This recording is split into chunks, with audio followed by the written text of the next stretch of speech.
Hi குட்டீஸ், இப்போ நம்ம எறும்புகள் மற்றும் நத்தை கதையை தான் பார்க்க போறோம். எறும்பு புத்துல ஏராளமான எறும்புகள் வசித்து வந்தாங்க. எறும்புகள் எப்போதும் சுறுசுறுப்பா இருக்கிறதுனால எல்லா எறும்புகளும் தினமும் தேவையான உணவுகளை சேகரிக்க புத்துல வெளியில போய் எடுத்துட்டு வந்து புத்துல சேகரிப்பாங்க. மழை காலத்துல புத்தை விட்டு வெளியில வர முடியாத காரணத்தினால சேகரிச்ச உணவெல்லாம் பயன்படுத்தி வாழ்வாங்க. எல்லா எறும்புகளும் புத்தை விட்டு உணவு தேட போறதுனால எறும்பு புத்துக்குள்ள எந்த எறும்பும் இருக்கிறது இல்ல. எறும்புகள் சேகரிக்கிற உணவு மட்டும் புத்துக்குள்ள இருக்கும். ஒரு நத்தை நம்ம ஏன் கஷ்டப்பட்டு உணவு தேடணும், எறும்புகள் சேகரிக்கிற உணவை நம்ம கூட்டுக்குள்ள சேமிக்கலான்னு தினமும் எறும்புகள் புத்துக்கு திரும்புறதுக்குள்ள எறும்புகள் சேகரித்த உணவை நத்தை எடுத்துட்டு போய் அது கூட்டுக்குள்ள சேகரிச்சது. எறும்புகள் புத்துக்கு திரும்பி வந்து பார்க்கக்குள்ள புத்துல சேகரிச்ச உணவு எதுவும் இல்லை. எல்லா எறும்புகளும் எறும்பு தலைவன் கிட்ட சேமித்த உணவு திருடு போறத பத்தி புகார் அளிச்சாங்க.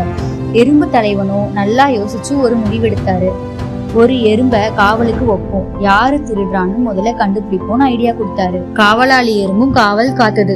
திடீர்னு யாரோ வர மாதிரி இருந்தது. காவலாளி எறும்பு ஒளிஞ்சு நின்று யாரு திருடன்னு பார்த்தது. அப்பதான் நத்தை எறும்புகள் சேகரித்த உணவை கொஞ்சம் கொஞ்சமா எடுத்துட்டு போறத பார்த்தது.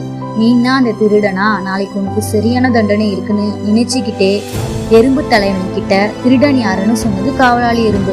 எல்லோரும் சேர்ந்துதான் நத்தைக்கு நல்ல பாடத்தை கத்துக் கொடுக்கணும்னு எறும்பு தலைவன் எல்லா எறும்பு கிட்டையும் சொன்னது. நாளை யாரும் உணவு தேட போக வேண்டாம்.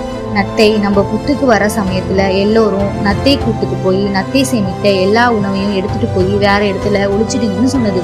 அதே மாதிரி நத்தை சேமித்த எல்லா உணவையும் எல்லா எறும்புகளும் வேற இடத்துல ஒளிச்சு வச்சாங்க.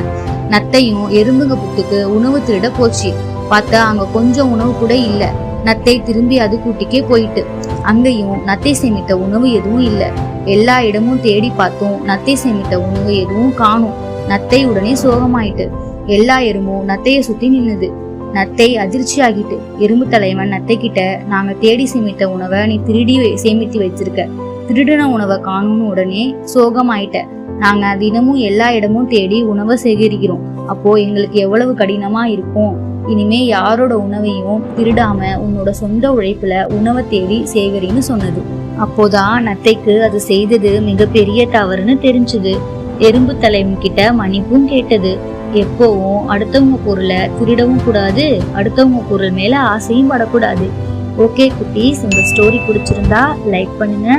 இந்த மாதிரி இன்ட்ரெஸ்டிங்கான ஸ்டோரிஸ் பார்க்க நம்ம சேனலுக்கு சப்ஸ்கிரைப் பண்ணுங்க. நெக்ஸ்ட் ஸ்டோரியில மீட் பண்ணலாம். டாடா பை குட்டீஸ்.